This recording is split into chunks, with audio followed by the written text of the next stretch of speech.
I have to say, it gives me absolutely tremendous pleasure to introduce our keynote speaker. When I used to live in the Bay Area and drove a lot more, I'd always be listening to NPR and the always wise, always incisive comments of Juan Williams. And I was pretty shocked when he lost his job at NPR back in 2010.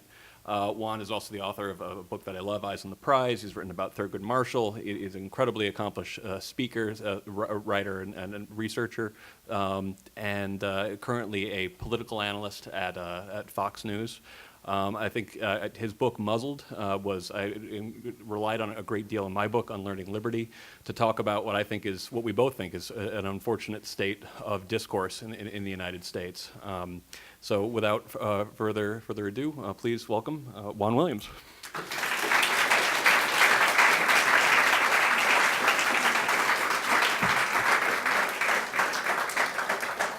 Well, thank you all very much. Greg, thank you for that wonderful introduction. As you were saying all those nice things about me, I was thinking the same stuff, so that's great. Just terrific, just terrific. What a pleasure to be here, and what a pleasure to be here for FIRE. And for all of you as young leaders who are coming into a world, either as rising freshmen going to a college campus or folks who are going off to college in terms of future lawyers, doctors, journalists, people who will engage this world. What a rare opportunity it is for me to have the opportunity to speak to you directly about the notion of freedom of speech and to speak to you from a very deep well of personal experience, which was my 2010 firing from National Public Radio. As I was thinking about this speech, and I was thinking about the fact that it was National Public Radio that fired me, and thinking back to what Greg said about having been a radio talk show host, I thought I would ask all of you to join me in an act of imagination for this speech, and rather than do the speech in a usual format, to do it instead as a radio talk show. And as such, I'll be the host of the radio talk show, and our guest today will be Juan Williams. And so I think the first thing I would say to Juan Williams is, Juan, welcome to the show. Tell us, what are you doing now? Having been fired 3 years ago, what do you do now? And I'd say, changing my hat, I'd say, well, I'm a political analyst at Fox News, and I wrote a book about my firing, and right now I'm working on another book, and I write a column for The Hill in Washington, and I write columns for foxnews.com. And then going back to being the host, I would say, but tell me, having been through that firing, what do you think you learned? And I would say, well, you know, it's hard to draw any one conclusion, except that people at the very highest level of American journalism apparently think that it's okay to silence someone, censor someone, publicly humiliate someone, fire them, in fact, and believe that somehow they are serving the public good.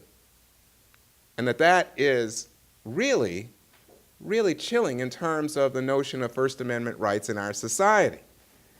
But what really scares me is that there's so many people who feel so right, felt in fact that they were doing the right thing in silencing someone, in telling them that they were out of bounds and outside of the lines of good, thoughtful, caring people, that they would make me into a bigot. And, you know, for me on a personal level, that was a pretty incredible thing because I've written with such passion about the American Civil Rights Movement, about fights for equality in American history, and suddenly to be cast in the position of the bigot was new territory for me. And then putting on my host hat, I would say, well, Juan, tell us, how did this start? How did this episode begin for those listeners who may have forgotten? I said, well, it's actually quite curious because I didn't have anything to do with the start. As usual, it involved my friend Bill O'Reilly. O'Reilly was on a show called The View on ABC, and when he went on this show to promote a book, Bill was asked about his opposition to Muslims building a mosque at Ground Zero near the site of the World Trade Centers in New York City. And Bill had said that he opposed the mosque being located there because Muslims had attacked us on 9/11. Well, that prompted Joy Behar and Whoopi Goldberg to walk off the set in protest because they felt that he had maligned Muslims as a whole. Well, Bill then said, well, no, I wasn't talking about all Muslims. I'm talking about the people who were in the planes that flew into the World Trade Center. That brought Behar and Goldberg back and had others, Barbara Walters, saying, well, you know, that's not the way we should have reacted on this show to someone making a statement that we objected to, but so be it, and they continued their conversation. Nonetheless, the next day, which was a Saturday, the newspapers around the country picked up on this moment of contention on this popular TV show, and so it became a matter of headlines. And the next Monday, on Bill O'Reilly's show, he had me as his lead guest, and he said, Juan, tell me where I went wrong. And I said, well, Bill, I'm not going to play politically correct games with you. Here's where I think you were right. The people in the airplanes, they were Muslims. And in fact, I cited to him that just recently, the man who had been arrested for attempting to explode a bomb in Times Square had said that really the first drop of blood was set to be cast or had just been cast in terms of a war of Muslims against the West. And then, in a moment of, again, almost a confessional, said, you know, and I'll tell you something else, that when I'm in airports, if I see people who are dressed in Muslim garb to this day and see them getting on the plane, I get nervous. Now that was the start of a conversation. I went on to say, Bill, of course we have to protect Muslims as we would protect anyone in terms of religious rights in this country. We don't come to conclusions about Christians based on the behavior of Timothy McVeigh. And I went on to say that there had been an attack on a man who it turns out I believe was a sheik in New York, but the thought was, but the cab driver thought he was Muslim and cut his throat, or the passenger cut the cab driver's throat. And I said, we don't want people hearing from someone who is a thought leader like O'Reilly and then thinking that's the basis for taking rash action and committing crazy acts. So this was the whole cloth of the conversation. Now switching back to me as the talk show host. Well, did you know right away, Juan, that you had said something that was deeply offensive and that was likely to lead to a firing? Well, absolutely not. In fact, I left the studio that night and thought, you know, we had a good, honest discussion.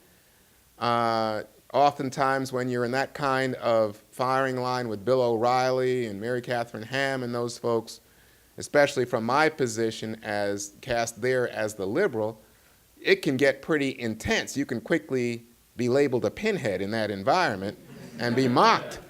So here was a moment when we had had a very vigorous discussion, and it had not descended into sort of name-calling and ad hominem attacks. It was really, I thought, a good exploration of a very difficult topic given the reality of terrorism and its connection, very strong connection to the Muslim community. So I went home that night, thought nothing of it. The next day, you know, by the way, let me just say, I'm the kind of person who will wake up in the middle of the night and think, oh my gosh, why did I say that? Or I'll be in the shower and think, if I'd only said it this way, it would have been so much more effective. I've never had such a moment. I didn't have it that night. I didn't have it the next day. And as I was saying to you, the next day, I was in the airport very early because I was flying to Chicago, and there was a woman there from a senator's office who came over to say she heard the discussion last night and how she thought it was such a useful discussion given what was going on with the mosque at Ground Zero. I then flew to Chicago, gave a speech, and in the course of the speech took questions from people, some of whom had seen this exchange on TV the night before and were full of praise for the exchange.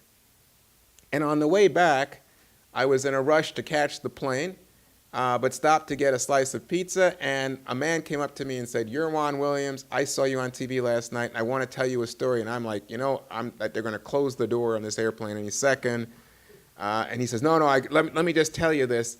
And he said that a few nights before, he had been in his home office in suburban Chicago, and his son had seen him take an envelope and put it in the paper shredder.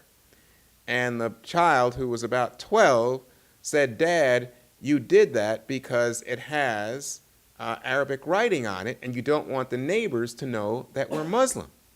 And the father said, "Oh no, I did that because it has the name of Allah on it, and you properly dispose of such a piece of writing. You don't just throw it in with the trash." But he said it so troubled him that his son felt that there was some shame to be attached to being Muslim, and that after watching the segment the night before, he was now convinced that he needed to become more politically active in not only representing Muslims as good Americans and ordinary suburban businessman citizens, but in saying to others in the Muslim community that they had to work on the difficulties of the contradictions inherent in the fact that so many Muslims were involved with terrorist activity. I said thank you, grabbed my pizza, and got on the plane and went home. The next day, I had to go to New York. As I was getting off the plane in New York, my cell phone rang, and it was a friend saying, "How are you doing?" And I said, "I think I'm fine. Why?" And she said, "Oh, well, there's all these online campaigns to have you fired." And I said, "For what?" And she said, "Oh, something you said on Fox." And I said, "Oh, look, you know what? Everybody's always trying to get me fired all the time. If it's not something I said about some politician, it's something I said about some critical issue, but given what I do for a living, that's pretty much par for the course." So she laughed and I laughed, caught up on each other's lives, and said goodbye. And I went off to do work in New York at Fox headquarters. And then that afternoon, around 5 o'clock, as I was coming off a set, I saw that my cell phone was vibrating and picked it up. And it was the woman who was the vice president for news at NPR. And she asked me about this episode on Bill O'Reilly and said, "What did you mean to say?" And I said to her, "I said what I meant. What do you mean?" And she said, "Well, then you're fired." And I said, "Fired? Why? Why would I be fired?" And then she went on to say that it was evidence of bigotry, that I was offensive, that there are people who work at NPR who are Muslim, who might feel threatened by me, who would feel that they had been unfairly maligned by my comments. I said, "Has anyone ever told you that I've treated them in that way? On what basis are you making this judgment? This is really ridiculous. Why don't you let me come in and we'll talk about this? I don't think you've even seen the entire episode." And she said, "There's nothing you can say, nothing you can do that's going to change our minds. This decision's been made at the very highest levels. You're fired." Well, I couldn't believe it. Well, let me change hats again and go back to being the radio talk show host. And I'd say, "Well, Juan, well, what did you do? Did you call a lawyer? Did you immediately sue?" I'd say, "No, I went to eat Chinese food." I tried to call my wife, but as usual, I couldn't reach her. And I didn't know what to do. I was waiting that night to do one more show, and it has, I cleared some email off of the computer, and I sat there thinking, what is going to happen, when this gets out, that I've been fired and called a bigot by a highly respected institution like National Public Radio, one that's so loved by so many people, one that has a microphone in every town in the country and a massive audience. So I was getting a little crazy about this in my head, but I went on to do the next show. Well, of course, the next show, nobody knew what had happened at this point, and it was Sean Hannity's show. So I'm in my usual shout and be shouted at mode with Hannity, and I'm coming off the set because we had pre-taped some other things, and so the live segment we did was in isolation. And so Sean was with me. We were talking and joking around, and he said, you know, something's wrong with you. You don't look right. You okay? And I said, you know, man, I just had the craziest thing happen to me. I just got fired. He said, fired from where? I said, well, not from here. I just did your show. I just got fired from NPR.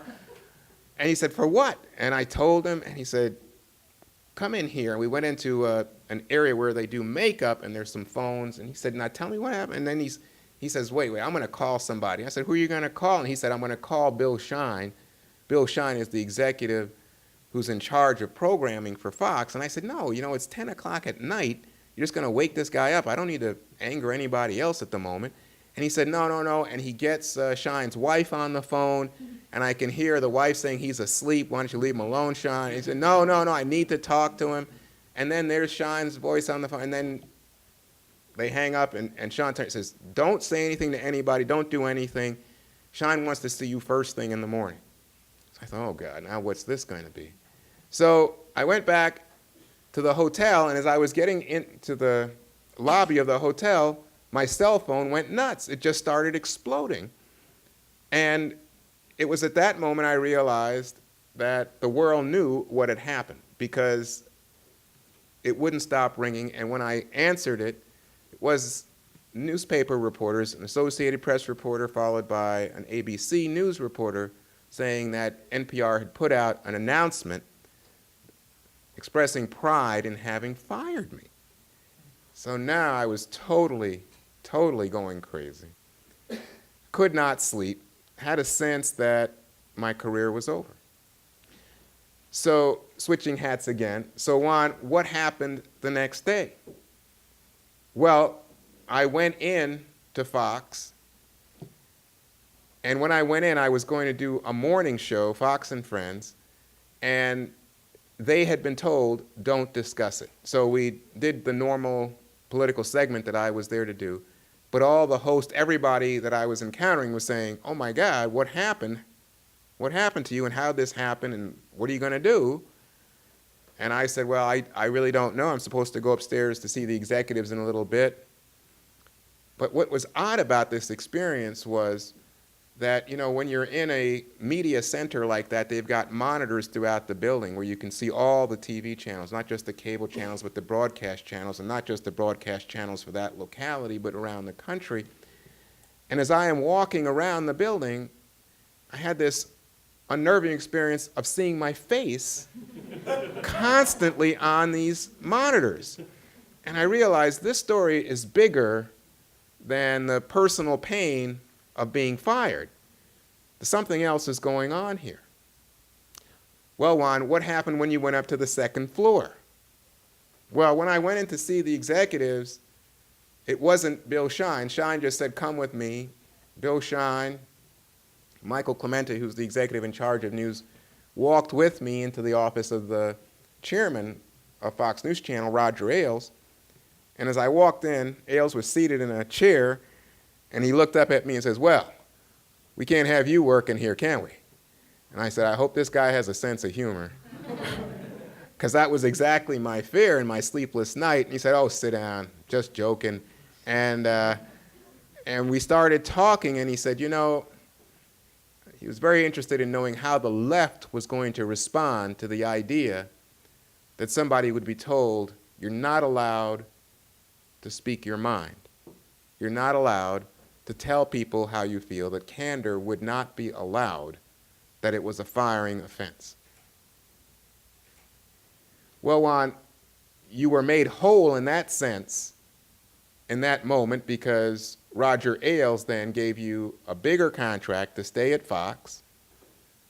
But what was the reaction as you went about your business that day? Well, as I said, I was a little bit stunned and sleepless. I think that probably contributed to it. But it reached the point where maybe it's best to consolidate time here and say that the next morning when I was coming out of my hotel room, they stacked newspapers in front of the door. And so that morning when I opened the door and pulled up the newspapers, there was my face on the front of the New York Times. I thought, oh my God, this is awful. And then there was my face on the front of USA Today, and I thought, what is going on? And then there was my face on the cover of the New York Post. And I thought, did I kill somebody? What did I do? And I realized again, this is a really significant moment for people. And now, I had been unable to deal with the phones. It reached the point where Fox gave me a new phone and said, this is our phone, don't answer the other phone.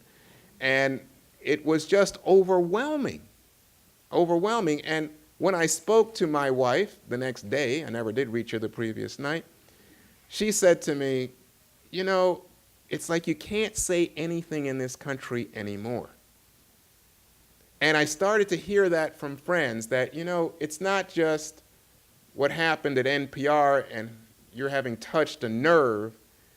It's that in the workplace you're not supposed to say this or that, and so people just bite their tongue. Or it's on college campuses that people enforce speech codes, supposedly out of protectiveness of young minds, but the result is to limit and constrain conversations that are taking place.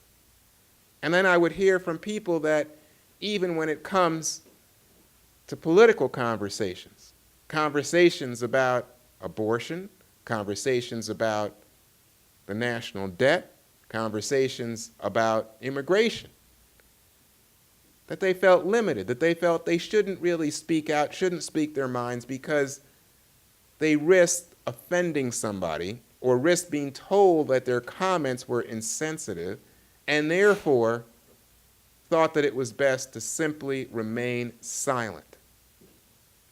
And in that moment, I realized that this story was bigger than me because it was touching so many people, that so many people had had experiences with being told, your comments, your way of thinking is not acceptable. So that next morning, I was invited on to ABC News, and George Stephanopoulos, in the middle of the interview, said to me, and here's a piece of tape from the president of NPR. And the president of NPR was giving a speech in Atlanta and said, with regard to firing me, well, whatever Juan Williams says should be kept between him and his psychiatrist. And I remember looking at the tape and Stephanopoulos coming back to me and saying, what do you think about that? And I said, first of all, I don't have a psychiatrist. I said, but again, the idea that I am being demonized here, the idea that I am being made into a devil is really a suggestion of how weak their belief in free and honest dialogue is at this moment. And again, touched on the idea that so many Americans feel that they do not have the ability, despite the First Amendment, to speak their minds in American society.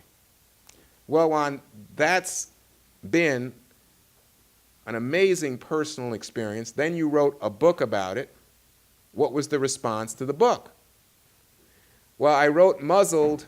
It came out in 2012, and it made the New York Times bestseller list. And it was so interesting to me because initially the book was embraced by the right, that conservatives wanted to read this book. But when they saw that I was doing things like saying, conversations about abortion tend to be very limited in this society by people who will call you a baby killer, then there were people on the right who said, I don't know that I like this book. And then when you would say, you know, there are people on the left in the Obama administration who refuse to call a terrorist, but instead talk about man-made disaster, people on the left would say, you know, I'm not sure I like this book.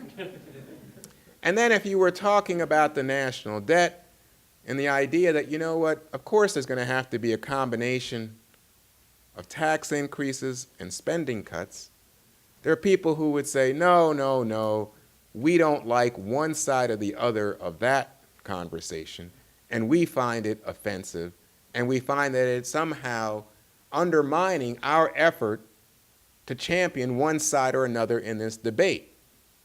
And that drives home a really important point, that the whole notion of limiting speech in America today is an industry, that there are political parties that want to limit debate because they want to control the terms of the conversation so they can win campaigns. There are people who are lobbyists for one cause, advocates, if you will, for one cause or another, who literally create their own lines of speech and words, pro-choice, pro-life, in order to facilitate winning a conversation, not to facilitate an honest debate. There are people who will tell you that no good Republican would ever approve of a tax hike and make you imagine that Ronald Reagan never, ever allowed any taxes to be increased. And if you bring this up, say, oh, well, that's irrelevant. And again, you understand that these people are not interested in an honest debate. What they're interested in is winning, and winning to the point in which they are willing to simply dismiss you as an irritant or as offensive, or to somehow put you in a box so that you can be dismissed and that your ideas be neglected. Thank you all very much.